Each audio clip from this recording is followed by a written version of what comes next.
नमस्ते। कभी सोचा है कि हमारे आसपास जानवरों की दुनिया कितनी अजीब और अद्भुत है। मतलब एक छोटे से कीड़े से लेकर समुंदर की विशाल व्हेल तक इतनी तरह के जीव, सच में हैरानी होती है देखकर। बिल्कुल, बिल्कुल। और ये विविधता ही तो जीवन की खूबसूरती है। और इसी विशाल विविधता को समझने और सहेजने के लिए वैज्ञानिकों ने एक तरीका निकाला है, वर्गीकरण। वर्गीकरण, हाँ। एक तरह से ये जीवन के विशाल पुस्तकालय को व्यवस्थित करने जैसा है। हाँ, और आज हम इसी वर्गीकरण की गहराइयों में उतरने वाले हैं, खास तौर पर जंतु जगत यानी किंगडम एनिमेलिया पर फोकस करते हुए। हमारे पास जानकारी के लिए जीव विज्ञान से जुड़े कुछ दस्तावेज हैं जिनसे हम ये समझने की कोशिश करेंगे कि वैज्ञानिक इन सभी जानवरों को मतलब कैसे अलग-अलग समूहों में रखते हैं। हाँ, हमारा मकसद इन स्रोतों के आधार पर यह जानना है कि वर्गीकरण के पीछे का तर्क क्या है ना? मतलब किन खासियतों के बेसिस पर जीवों को एक ग्रुप में रखा जाता है। और ये हमें उनके आपसी रिश्तों और विकास के बारे में क्या बताता है। बिल्कुल। ये सिर्फ नाम याद करने की बात नहीं है, बल्कि समझने की कोशिश है कि जीवन कैसे, आप कह सकते हैं, सरल से जटिल होता गया। ये अपने आप में एक जासूसी कहानी जैसा लगता है मुझे तो, जहां हर सुराग हमें विकास के सफर में आगे ले जाता है। चलिए, इस पहेली को सुलझाना शुरू करते हैं। हाँ, ये वर्गीकरण असल में आप कह सकते हैं जीवन के विकास का एक नक्शा है। तो सबसे पहले ये समझते हैं कि किसी जीव को जंतु या एनिमल कहने के लिए क्या शर्तें हैं। मतलब क्या चीज किसी को एनिमल बनाती है। देखिए, सबसे पहली बात, सभी जंतु यूकैरियोटिक होते हैं। मतलब उनकी कोशिकाओं में एक विकसित प्रॉपर न्यूक्लियस होता है हम्म। और वे बहुकोशिकीय होते हैं, यानी एक से ज्यादा कोशिकाओं से बने होते हैं, जैसे हम और आप, या एक मक्खी, या फिर एक केचुआ। सही।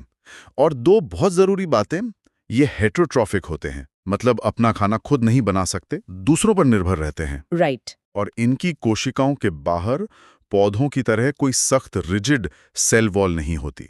इससे इन्हें हिलने डुलने में आसानी होती है। अच्छा, और एक और बात, ज्यादातर जानवर अपने जीवन में कभी न कभी चल फिर सकते हैं, हाँ। यानी गतिशील या मोबाइल होते हैं। तो ये सारी बातें मिलकर किसी जीव को एनिमल किंगडम का सदस्य बनाती हैं, है ना? बिल्कुल। ये वो बुनियादी ढांचा है जिस पर पूरा जंतु जगत खड़ा है। अब सवाल ये है कि इस विशाल समूह को और छोटे समझने लायक हिस्सों में कैसे बांटा जाए। हाँ, यही तो चैलेंज है। इसके लिए वैज्ञानिक कुछ मुख्य आधारों का इस्तेमाल करते हैं। हाँ, मैंने पढ़ा है, जैसे कि शरीर का संगठन किस लेवल का है, मतलब सिर्फ कोशिकाएं हैं या ऊतक और अंग भी बन गए हैं। शरीर की बनावट कैसी है, क्या उसे बराबर हिस्सों में बांटा जा सकता है, जिसे समरूपता या सिमिट्री कहते हैं। सिमेट्री, हाँ। विकास के दौरान कितनी कोशिका परतें बनती हैं, जर्म लेयर्स। जी, शरीर के अंदर कोई गुहा या सीलोम है या नहीं, खून कैसे बहता है, खुले सिस्टम में या बंद, और क्या उनमें नोटोकॉर्ड नाम की कोई संरचना है, ये सब देखते हैं ना। बिल्कुल। और यहाँ दिलचस्प चीज ये है कि ये मापदंड यूं ही रैंडमली नहीं चुने गए। ये असल में विकास के क्रम को दर्शाते हैं। अच्छा, कैसे? जैसे जैसे हम इन मापदंडों में आगे बढ़ते हैं, हम अक्सर ज्यादा जटिल और आप कह सकते हैं विकसित जीवों को देखते हैं। ये एक तरह से विकास की सीढ़ियों की तरह है। समझ गई। तो पहली सीढ़ी है शारीरिक संगठन का स्तर, बॉडी ऑर्गेनाइजेशन लेवल। हाँ, सबसे सरल जीव जैसे स्पंज जो पोरीफेरा संघ में आते हैं, वो कोशिकीय स्तर पर होते हैं। मतलब सेल्स तो हैं, पर वो मिलके ठीक से टिश्यू नहीं बनाते। बिल्कुल। कोशिकाएं हैं, पर वो मिलकर पक्के तौर पर ऊतक या टिश्यू नहीं बनाती। फिर अगले पायदान पर आते हैं ऊतक स्तर के जीव, जैसे? जैसे हाइड्रा और जेलीफिश। ये सिलेंड्रटा संघ के हैं, या कॉम जेली, टीनोफोरा संघ के। इनमें एक जैसी कोशिकाएं मिलकर ऊतक बनाती हैं जो खास काम करते हैं। ठीक है, और फिर? और फिर आते हैं अंग स्तर के जीव, जैसे चपटे कृमि, प्लैटीहेलमिन्थीज संघ। इनमें अलग अलग ऊतक मिलकर अंग बनाते हैं, जैसे पाचन अंग। और सबसे ऊपर? और सबसे ऊंची सीढ़ी है अंग तंत्र स्तर, ऑर्गन सिस्टम लेवल, जहां कई अंग मिलकर पूरा सिस्टम बनाते हैं, जैसे हमारा पाचन तंत्र या श्वसन तंत्र। ये केंचुओं मतलब एनालिडा संघ से लेकर हम इंसानों यानी कॉर्डेटा संघ तक सब में मिलता है।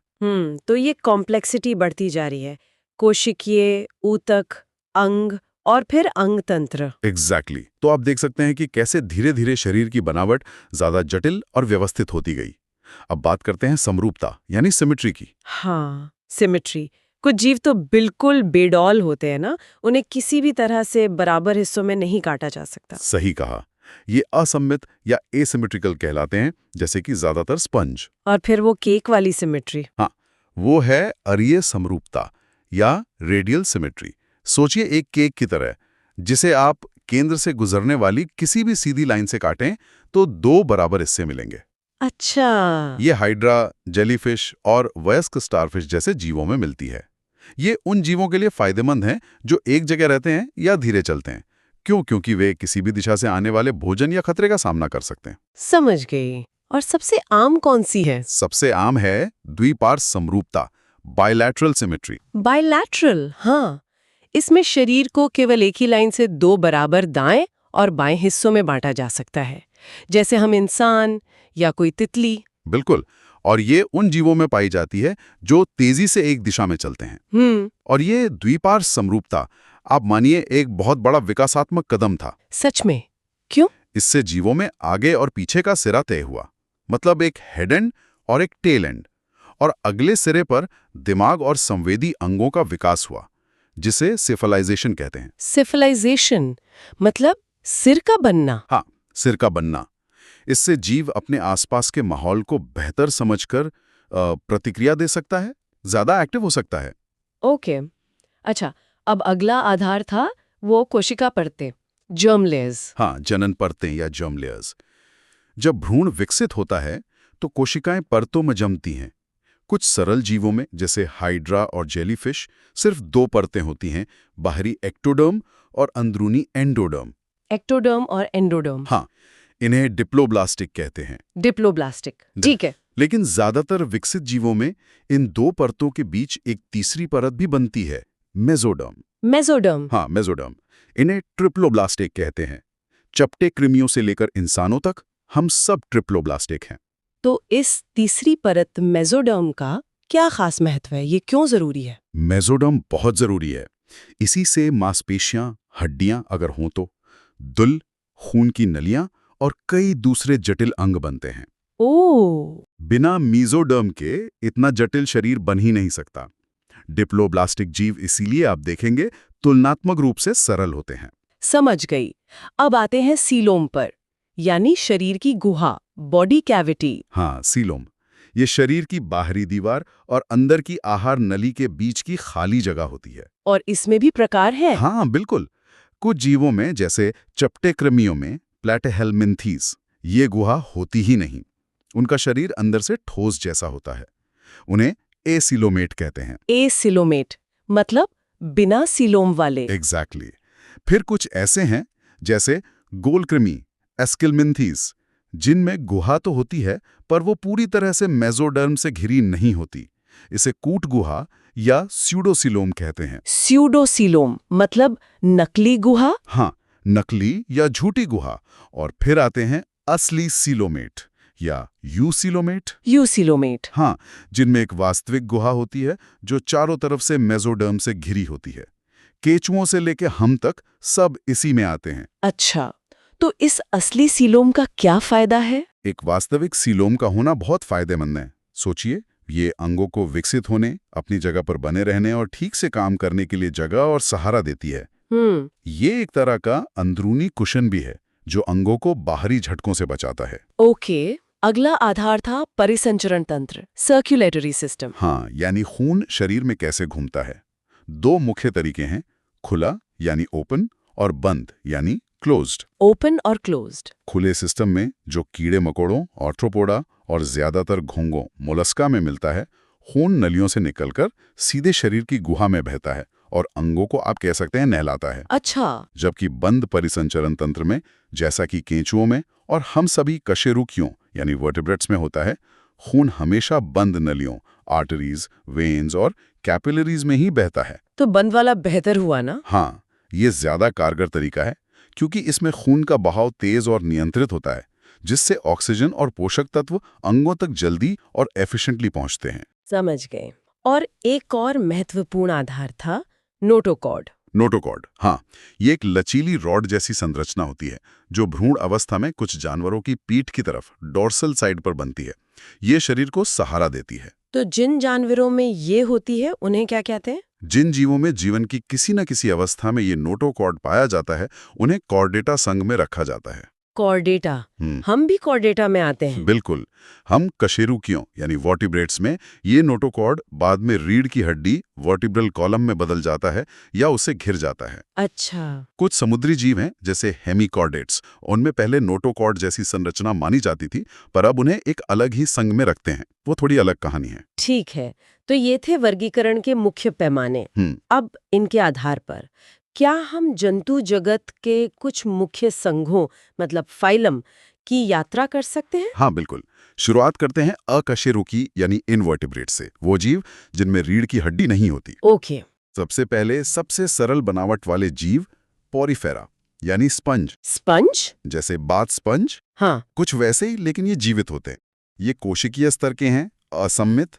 इनके शरीर में छोटे छोटे छेद होते हैं, ऑस्टिया, जिनसे पानी अंदर आता है।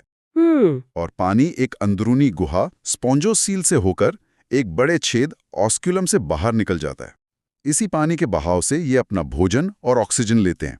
ये ज्यादातर समुद्र में चट्टानों वगैरह से चिपके रहते हैं, हिलते डुलते नहीं। अच्छा, ये तो बहुत ही बेसिक लगते हैं। हाँ, ये काफी आधारभूत हैं। इनके बाद आते हैं सीलेंट्रेटा या निडेरिया। निडेरिया, इसमें कौन आते हैं? इनमें हाइड्रा, जेलीफिश, समुद्री एनिमॉन और मूंगे यानी कोरल शामिल है। इनमें ऊतक स्तर का संगठन और अरीय समरूपता होती है। इनकी कोई खास पहचान? हाँ, इनकी खास पहचान है इनके स्पर्शकों यानी टेंटैकल्स पर पाई जाने वाली दंश कोशिकाएं, जिन्हें नीडोब्लास्ट या निमैटोसिस्ट कहते हैं, स्टिंगिंग सेल्स। डंक मारने वाली कोशिकाएं। हाँ, जिनसे ये शिकार पकड़ते हैं या अपनी रक्षा करते हैं। जेलीफिश का डंक तो महसूस किया होगा कभी? नहीं, भगवान बचाए। अच्छा है। इन्हीं के करीबी रिश्तेदार हैं टीनोफोरा, जिन्हें कोम्ब जेली कहते हैं। Comb jelly. हाँ, ये भी अरिया सम्मित और डिप्लोब्लास्टिक होते हैं। लेकिन इनकी खासियत है इनके शरीर पर कंघी जैसी प्लेट्स की कतारें, जिनसे ये तैरते हैं। और कई टीनोफोरा अंधेरे में चमकते हैं। चमकते हैं मतलब बायोल्यूमिनेसेंस? बिल्कुल, जीव दीप्ति। सोचिए, समंदर में तैरती हुई टिमटिमाती जेली, बहुत खूबसूरत लगते हैं। वाह, ये तो कमाल है। अब आते हैं उन जीवों पर जिनमें द्विपार्श्व समरूपता शुरू हुई थी, वो चपटे वाले। हाँ, प्लैटीहेल्मिन्थीज यानी चपटे कृमि, फ्लैटवर्म्स। इनमें अंग बनने शुरू हो गए, लेकिन अभी भी शरीर चपटा है और अंदर कोई वास्तविक सीलोम नहीं है, मतलब एसीलोमेट। ठीक है, और उनमें वो ज्वाला कोशिकाएं होती थी ना? सही पकड़ा। इनमें शरीर से फालतू पानी और गंदगी निकालने के लिए खास ज्वाला कोशिकाएं या फ्लेम सेल्स होती हैं। इनमें प्लेनेरिया जैसे फ्री लिविंग भी हैं और लिवर फ्लूक और टेपवर्म जैसे परजीवी भी, जो हमारे अंदर रह सकते हैं। ओह, अच्छा नहीं लगता ये सुनकर। हाँ, परजीवी दुनिया का हिस्सा हैं। खैर, इसके बाद आते हैं एस्केल्मिन्थीज यानी गोल कृमि, राउंड वर्म्स। राउंड वर्म्स, ये भी बायलैटरल है? हाँ, ये भी द्विपार्श्व सम्मित और ट्रिप्लोब्लास्टिक हैं। लेकिन इनमें एक नकली गुहा स्यूडोसीलोम होती है। सूडोसिलोम वाले? हाँ, इनका पाचन तंत्र पूरा होता है, यानी मुंह और गुदा दोनों होते हैं, जो प्लैटीहेल्मिन्थीज से एक एडवांसमेंट है। कई परजीवी गोलकृमि इंसानों और जानवरों में बीमारियां फैलाते हैं, जैसे एस्केरिस या फाइलेरिया कृमि। फाइलेरिया वाला, वो हाथी पांव वाला? हाँ, वही, वुचेरेरिया। फिर आते हैं एनेलिडा यानी खंडित कृमि। खंडित कृमि, जैसे? केचुआ, बिल्कुल, केंचुआ और जोंक इसी में आते हैं। यहां से हमें पहली बार वास्तविक सीलोम और बंद परिसंचरण तंत्र देखने को मिलता है। हाँ, ये तो बड़ा स्टेप है। और इनकी सबसे बड़ी खासियत है इनका शरीर, जो अंदर और बाहर दोनों तरफ से टुकड़ों या खंडों, सेगमेंट्स में बटा होता है। सेगमेंटेशन। हाँ, इसी खंडी भवन या सेगमेंटेशन से इन्हें चलने फिरने में लचीलापन मिलता है। बहुत बढ़िया। आपको आ रहा है कोई बड़ा ग्रुप? हाँ, अब आ रहा है जंतु जगत का शहंशाह आर्थ्रोपोडा संघ। आर्थ्रोपोडा, हाँ, ये नाम तो सुना है। ये जानवरों का सबसे बड़ा संघ है। मतलब दुनिया के लगभग 80% ज्ञात जीव इसी में आते हैं। आप सोचिए। 80%? बाप रे! कौन कौन आता है इसमें? अरे, कीट पतंगे, मकड़ियां, बिच्छू, केकड़े, झींगे, मिलीपीड, सेंटीपीड, सब इसी में है। इनकी सफलता का राज क्या है? इतने ज्यादा क्यों है ये? देखिए, दो मुख्य बातें हैं। पहला, इनका सख्त बाहरी कवच या बाह्य कंकाल, एक्सोस्केलेटन। ये काइटिन का बना होता है और शरीर को सहारा और सुरक्षा देता है। काइटिन का कवच। और दूसरा, इनके संधि युक्त पैर, जॉइंटेड लेग्स, जो इन्हें चलने, दौड़ने, तैरने, उड़ने, हर तरह की मूवमेंट में मदद करते हैं। अच्छा, जॉइंटेड अपेंडेजेस। बिल्कुल। इनमें खुला परिसंचरण तंत्र होता है और कचरा निकालने के लिए मैल्पीगी नलिकाएं होती हैं, जो एक तरह से इनकी किडनी की तरह काम करती हैं। आर्थ्रोपोडा इतने ज्यादा और विविध हैं कि क्या कहूं, हर जगह पाए जाते हैं। कमाल है। अच्छा, इनके बाद दूसरा सबसे बड़ा संघ कौन सा है? वो है मोलस्का। मोलस्का। जैसे घोंगे। हाँ, घोंगे, सीपियां, स्क्विड और ऑक्टोपस जैसे जीव। ये दूसरा सबसे बड़ा संघ है। इनका शरीर बहुत नरम होता है, इसीलिए मोलस्क मतलब सॉफ्ट बॉडीड। Soft bodied. हाँ, और ज्यादातर के ऊपर एक सख्त कवच या शेल होता है जो कैल्शियम कार्बोनेट का बना होता है। इनका शरीर आमतौर पर सिर, एक मांसल पैर चलने के लिए और एक अंतरंग ककूद यानी विसरल हम्प जिसमें अंग होते हैं में बटा होता है। और इनमें भी खुला परिसंचरण तंत्र, वो सायनिन। हाँ, इसमें आयरन की जगह कॉपर होता है और ऑक्सीजन जुड़ने पर ये नीला रंग देता है। तो हाँ, ऑक्टोपस का खून नीला होता है। गजब, ये तो बहुत इंटरेस्टिंग है। अच्छा, अकशेरुकियों में अब कौन बचा? हमारा आखिरी पड़ाव है इकाइनोडर्मेटा संघ। इकाइनोडर्मेटा, ये कौन है? इसमें स्टारफिश, समुद्री अर्चिन, सी कुकुम्बर जैसे कांटेदार त्वचा वाले समुद्री जीव आते हैं। इकाइनो मतलब स्पाइनी, डर्मा मतलब स्किन। स्पाइनी स्किन वाले स्टारफिश। हाँ, इनकी सबसे अनोखी बात है इनका जल संवहन तंत्र, water vascular system. Water vascular system, ये क्या होता है? ये पानी से भरी नलियों का एक नेटवर्क होता है, जिसका इस्तेमाल ये चलने फिरने, ट्यूब फीड के जरिए भोजन पकड़ने और सांस लेने तक के लिए करते हैं। बहुत ही यूनिक सिस्टम है। सच में? हाँ, और एक और दिलचस्प बात, इनके लार्वा द्विपार्श्व सम्मित होते हैं, बायलैटरल, लेकिन वयस्क होने पर उनमें अरीय, आमतौर पर 5 भुजाओं वाली पेंटारेडियल समरूपता आ जाती है। अरे, मतलब लार्वा अलग और एडल्ट अलग सिमेट्री। हाँ, ये विकास का एक अनोखा मोड़ है। तो ये थी अकशेरुकी जीवों की दुनिया, पॉरीफेरा से इकाइनोडर्मेटा तक। वाकई में विविधता से भरी है। अब हम उस शाखा की ओर बढ़ते हैं जिससे हम खुद जुड़े हैं, कॉर्डेटा संघ। हाँ, कॉर्डेट्स। इनकी पहचान 4 मुख्य लक्षणों से होती है, जो जीवन की किसी न किसी अवस्था में जरूर पाए जाते हैं। 4 लक्षण? हाँ। कौन से? एक तो नोटोकॉर्ड, वो लचीली छड़ जिसकी हमने बात की। दूसरा, एक पृष्ठीय खोखली तंत्रिका रज्जु, यानी डॉर्सल हॉलो नर्व कॉर्ड, जो हमारा स्पाइनल कॉर्ड बनाती है। ओके। तीसरा, जस्नी क्लोम दरारें, फेरेंजियल गिल स्लिट्स, जो मछलियों में गलफड़े बनते हैं और हम में कान और गले के हिस्सों में बदल जाते हैं। और चौथा, एक पश्च गुदा पूंछ, पोस्ट एनल टेल, जो कई कॉर्डेट्स में वयस्क अवस्था में नहीं रहती, जैसे हम में। अच्छा, ये चारों चीजें होनी चाहिए किसी न किसी स्टेज पर। हाँ, जीवन के किसी न किसी चरण में। अब कॉर्डेटा को भी आगे बांटा गया है। मोटे तौर पर प्रोटोकॉर्डेटा, जिनमें नोटोकॉर्ड रहता है पर रीढ़ की हड्डी नहीं बनती, और वर्टिब्रेटा यानी कशेरुकी। वर्टिब्रेटा, जिनमें रीढ़ की हड्डी होती है। बिल्कुल, जिनमें नोटोकॉर्ड की जगह वर्टिब्रल कॉलम आ जाता है। अब हम कशेरुकी जीवों के मुख्य वर्गों यानी क्लासेस को देखते हैं। चलिए। सबसे पहले मछलियां। हाँ, मत्स्य वर्ग या पाइसीज यानी मछलियां। ये पूरी तरह जलीय हैं, गलफड़ों यानी गिल्स से सांस लेती हैं। इनका दिल 2 कक्षीय होता है और ये शीत रक्ती यानी कोल्ड ब्लडेड होती हैं। मतलब अपने शरीर का तापमान बाहरी माहौल के हिसाब से बदलता रहता है। Cold blooded. फिर कौन? फिर आते हैं उभयचर या एम्फीबिया। एम्फीबिया, जैसे मेढक। हाँ, मेंढक और सैलामेंडर। ये वो जीव हैं जिन्होंने पानी से जमीन पर कदम रखा, लेकिन अभी भी पानी पर काफी निर्भर हैं, खासकर अंडे देने के लिए। ड्यूअल लाइफ वाले। बिल्कुल। लार्वा गलफड़ों से और वयस्क फेफड़ों और त्वचा से सांस लेते हैं। इनका दिल 3 कक्षीय होता है और ये भी शीत रक्ती होते हैं। 3 चेम्बर वाला हार्ट। ओके। इसके बाद रेप्टाइल्स। सही, सरीसृप यानी रेप्टीलिया। सांप, छिपकली, कछुए, मगरमच्छ इसी में आते हैं। इनकी त्वचा सूखी और शल्कों वाली होती है, स्केल्स होते हैं। हाँ। ये फेफड़ों से सांस लेते हैं और ज्यादातर जमीन पर अंडे देते हैं, जिनका शेल सख्त होता है, एम्फीबियन के अंडों से। इनका दिल भी आमतौर पर 3 कक्षीय होता है। 3 ही? हाँ, ज्यादातर में, पर मगरमच्छ में 4 कक्षीय होता है। ये एक दिलचस्प अपवाद है। और ये भी शीत रक्ती होते हैं। मगरमच्छ में 4? वाह। अब गर्म खून वालों की बारी। हाँ, अब आते हैं गर्म खून वाले यानी समतापी वार्म ब्लडेड जीवों पर। पहले पक्षी वर्ग यानी एवीज, बर्ड्स। बर्ड्स। इनके शरीर पर पंख होते हैं, फेदर्स। हड्डियां खोखली होती हैं उड़ने में मदद के लिए। ये फेफड़ों से सांस लेते हैं। इनका दिल 4 कक्षीय होता है। 4 चेम्बर। हाँ, और ये अपने शरीर का तापमान स्थिर रख सकते हैं, चाहे बाहर ठंड हो या गर्मी। और ये अंडे देते हैं, ओवीपेरस।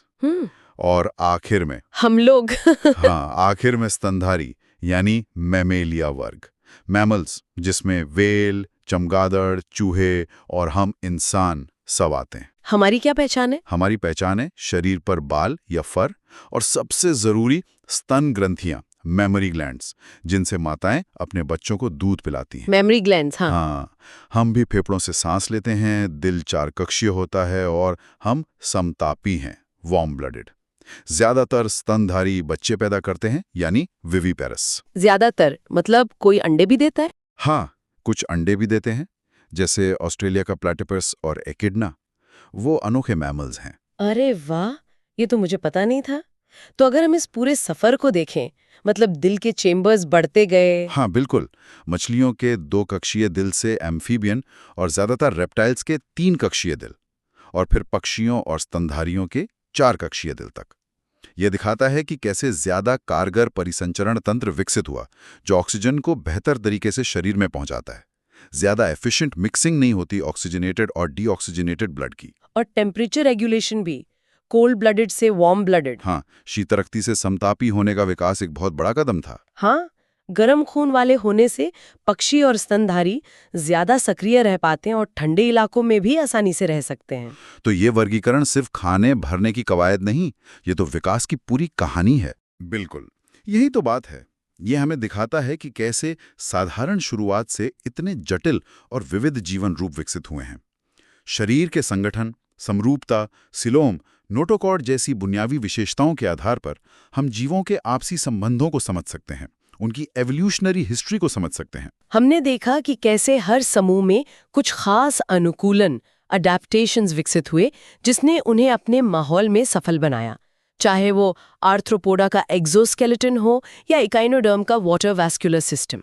ये वाकई में जीवन की इंजीनियरिंग का एक शानदार नजारा है। सही कहा। और इस ज्ञान को समझना इसलिए भी जरूरी है ताकि हम इस अद्भुत जैव विविधता की कद्र कर सकें और इसे बचाने की कोशिश करें। हर जीव इस विकास की कहानी का एक महत्वपूर्ण अनमोल हिस्सा है। ये सच में सोचने पर मजबूर करता है। और इसी सोच के साथ मैं श्रोताओं के लिए एक सवाल छोड़ना चाहूंगी। हमने देखा कि अकेले आर्थ्रोपोडा संघ में ही लाखों प्रजातियां हैं। जरा सोचिए, पृथ्वी पर खासकर गहरे समुद्रों या अनदेखे वर्षावनों में अभी भी कितनी अनदेखी विविधता छुपी हो सकती है। बहुत सारी। और भविष्य में जब नई प्रजातियां खोजी जाएंगी, तो वे जानवरों के इस वर्गीकरण के बारे में हमारी समझ को कैसे बदल सकती हैं या शायद और पुख्ता कर सकती हैं। ऐसा लगता है जैसे जीवन का नक्शा अभी पूरा बना ही नहीं है। बिल्कुल, खोज जारी है।